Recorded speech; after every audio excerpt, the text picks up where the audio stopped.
Il RIS di Messina nella casa dell'orrore, nell'appartamento di Giovanna De Rossi, 68 anni, una tranquilla maestra di musica, trovata uccisa ieri pomeriggio, ma forse ammazzata qualche giorno fa. Un delitto orrendo, brutale, di una ferocia inaudita. Chi può averla ammazzata? Chi può averla ridotta in quello stato? Interrogativi sui quali da diverse ore lavorano forze dell'ordine e magistrati per risalire all'assassino o agli assassini e soprattutto al movente dell'uccisione della donna trovata morta, come detto ieri sera, nel suo appartamento al secondo piano di un palazzo di via Ugo La Malfa nel centro di Montallegro. La donna è stata trovata seminuda e col cranio fracassato, forse uccisa da un grosso vaso di vetro.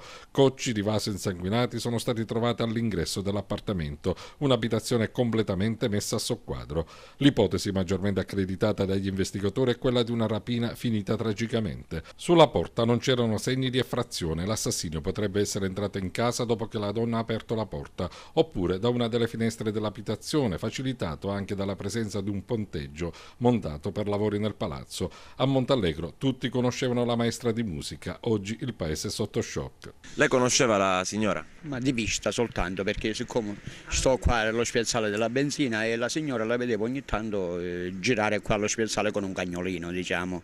Una signora tranquilla. Tranquillissima, tranquillissima, almeno per noi tranquillissima. No, ma io lo conoscevo così, Ma questo omicidio fa paura? a tutti fa paura e dispiace a tutti. Le cose che c'è, tutti, neanche alle cani, queste cose. Queste cose dispiace a tutti. Costante che io non già stato, venne l'altro giorno, sono stato a Firenze. Montallegro è tranquillo come paese. Tranquillissimo come paese, un paese che si sta bene. Ma una cosa del genere la impaurisce? Non è successo mai. Le fa paura che dopo che succede? Questa paura che facciamo? Ne attacchiamo le porte di più. Scendeva che faceva la spesa e cosa vedeva passare. Era una signora benissima. Non se l'aspettava una cosa? Questo no, non lo aspettavo io. Anche oggi al lavoro i carabinieri della scientifica e i militari del RIS giunti da Messina. Dalla casa, completamente devastata, sono scomparsi gli oggetti in oro, il denaro, ma anche gli elettrodomestici, tutti elementi che accreditano l'ipotesi di una rapina finita male.